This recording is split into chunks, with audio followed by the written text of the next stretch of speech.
going to see the first moments of freedom for a man who did 25 years for a crime he didn't commit. He's been released into a modern world that may as well be another planet. Now navigating cell phones, employment, and the question, what role, if any, should anger play in his life? You are watching what Tony Wright calls the best day of his life, walking out of prison, taking his first steps as a newly freed man. God is good. God is good. God is good. Grateful, even after spending the last 25 years locked up for a brutal crime he didn't commit. The 1991 rape and murder of 77-year-old Louise Talley. Wright was sentenced to life in prison. He was just 20 years old when he was arrested. When you found yourself in shackles, being accused of rape and murder, and on your way to jail, what was going through your mind? Man, I was crying inside, man, like a baby. But I couldn't let those guys see it, man.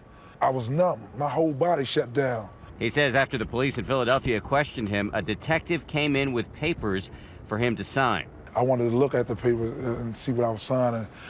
They said, just sign the papers and you go home. And, you know, everything they told me to do, I did. The papers contained a detailed confession written in longhand by the detective, even noting the black sweatshirt with Chicago Bulls and a pair of blue jeans with suede on them that detectives say they later found at Tony's apartment. But years later, DNA evidence would tell a very different story.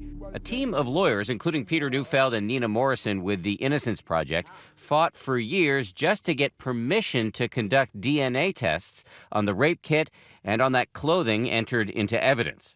When that DNA evidence came back and showed that you had not raped her, what was going through your mind? One of the happiest days of my life. I wanted my family to know that I was innocent. I wanted Miss Talley's family to know that Anthony Wright didn't commit a heinous crime against their loved one. You might think the story ends here, that with the magic bullet of DNA, Tony would be immediately released. But you would be wrong. Anthony Wright is still in a nearby state prison facing, I can tell you, a retrial. The prosecutor decided, I don't care. I'm going to take it to trial. I'm going to invent a whole new theory of guilt. Even if I have no evidence to support it, that's so offensive. It's so immoral. Just 6 weeks ago, a second jury deliberated for less than an hour. The forewoman said in a very loud and clear voice, not guilty, and looked right at Tony. He started to cry. I think I let out the loudest scream in the courtroom. Tony's legs started to buckle. He held onto my arm. One of the most profound moments of my 44 years at that time. Jurors embraced him after the retrial. The evidence was so compelling for Tony that there really could have been no other verdict. In statements to ABC News, the Philadelphia DA's office stood by its decision to retry Tony and the evidence collected by police, saying the verdict only shows that the jury did not find that Anthony Wright's guilt was proven beyond a reasonable doubt. Nationally, nearly 2/3 of all the people exonerated through DNA evidence are African American. It's hardly unreasonable to conclude that there is some racial bias at work. Certainly there are questions that need to be answered about why Tony was wrongfully prosecuted in the first place. Thank you, appreciate it. Thanks so much. 2 days after Tony's exoneration, we caught up with him in Philadelphia. This is all like Independence Plaza. As he was trying to get a toehold in his new life. Wow. One of his lawyers, Sam Silver, by his side. Suddenly, a passing reminder of life on the inside. I was just on that bus a couple days ago. A bus carrying some of his old prison mates to court. Tony's new freedom comes with something he has not had in a quarter century: choice. Everything from what to eat Is it good? to which eyeglasses to wear. Aren't those nice? Yeah, look at it. Oh, look at that! Your first picture. And then there's that new cell phone to figure out. Cell phones didn't exist 25 years ago. All this is new to me. Congratulations.